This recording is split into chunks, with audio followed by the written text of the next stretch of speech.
புகைக்கும் வயதை தமிழ்நாட்டில் 21ஆக உயர்த்த வேண்டும் என பாமக தலைவர் அன்புமணி ராமதாஸ் வலியுறுத்தியுள்ளார். இது தொடர்பாக பாமக தலைவர் அன்புமணி ராமதாஸ் வெளியிட்டுள்ள அறிக்கையில், கர்நாடகத்தில் சிகரெட் உள்ளிட்ட புகையிலை பொருட்களை பயன்படுத்துவதற்கான குறைந்தபட்ச வயது 21ஆக அதிகரிக்கப்பட்டுள்ளது. இந்தியாவிற்கே வழிகாட்டும் வகையில் கர்நாடக அரசு இயற்றியுள்ள இந்த சட்டம் வரவேற்கத்தக்கது. அதே நேரத்தில் முன்னோடி மாநிலம் என்று கூறிக்கொள்ளும் தமிழகம் பல நூறு முறை வலியுறுத்தியும் கூட இத்தகைய சட்டங்களை இயற்ற மறுத்து வருவது கண்டிக்கத்தக்கது. மத்திய அரசின் சிகரெட் மற்றும் பிற புகையிலை பொருட்கள் சட்டத்தின் 4(4)A ஆகிய பிரிவுகளை திருத்தி கர்நாடக சட்டப்பேரவையில் புதிய சட்ட திருத்தம் செய்யப்படுகிறது.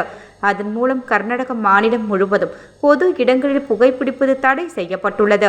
அதேபோல் இதுவரை 18ஆக இருந்த புகைப்பிடிப்பதற்கான வயது 21ஆக உயர்த்தப்பட்டுள்ளது. இந்த குற்றங்களுக்காக விதிக்கப்படும் தண்டனை 20 ரூபாயில் இருந்து 1000ஆக உயர்த்தப்பட்டுள்ளது.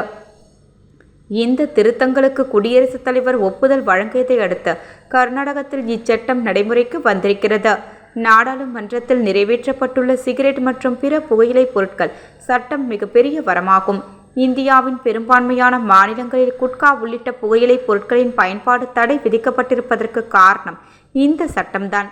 பாட்டாளி மக்கள் கட்சியின் சார்பில் 2004 முதல் 2009 வரை மத்திய சுகாதாரத்துறை அமைச்சராக பணியாற்றிய காலத்தில் இந்த சட்டத்தை கொண்டு வந்து செயல்படுத்தியவன் என்ற முறையில் நான் மிகவும் பெருமிதம் அடைகின்றேன். இந்தியா முழுவதிலும் குறிப்பாக தமிழ்நாட்டில் புகைப்பிடிப்பதற்கான குறைந்தபட்ச வயதை உடனடியாக 21ஆக உயர்த்த வேண்டும். அதன்பின் ஆண்டுக்கு 1 வயது உயர்த்த வேண்டும் என்பதுதான் எனது கனவாகும். அவ்வாறு செய்தால் இப்போது 18 வயது மற்றும் அதற்கு குறைவாக வயதில் உள்ள இளைஞர்கள் எவரும் அவர்களின் வாழ்நாள் முழுவதும் சிகரெட் பிடிக்க முடியாத நிலை உருவாகும்.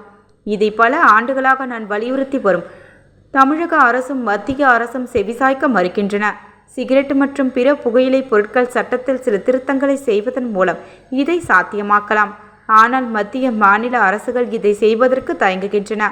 உலகிலேயே புகைப்பிடிப்பதை முற்றிலுமாக தடை செய்யும் சட்டத்தை முதலில் கொண்டு வந்த நாடு நியூசிலாந்து தான். துரதிர்ஷ்டவசமாக அந்த சட்டம் திரும்ப பெறப்பட்டு விட்டாலும் கூட France, Austria, Canada, Bhutan, Belgium, Brazil உள்ளிட்ட 20க்கும் மேற்பட்ட நாடுகள் நடைமுறையில் உள்ளன. உண்மையில் அந்த நாடுகளை விட தமிழ்நாட்டிற்குத்தான் அந்த சட்டம் மிகவும் தேவையாகும்.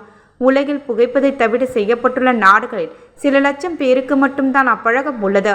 அவர்களில் சில ஆயிரம் பேர் மட்டும்தான் ஒவ்வொரு ஆண்டும் உயிரிழக்கின்றனர். ஆனால் இந்தியாவில் 12 கோடி பேர் புகைப்பிடிக்கிறார்கள். அவர்களில் ஒவ்வொரு ஆண்டும் 13 லட்சம் பேர் உயிரிழக்கிறார்கள். இந்தியாவில் 18 வயதை கடந்த ஆண்களில் 25 விழுக்காட்டினரும் பெண்களில் 15 விழுக்காட்டினரும் புகைப்பிடிப்பது உலக சுகாதார நிறுவனம் அண்மையில் நடத்திய ஆய்வில் தெரியவந்துள்ளது. அதனால் தான் இந்தியாவில் புகைக்க தடை விதிப்பது அவசியமாகும்.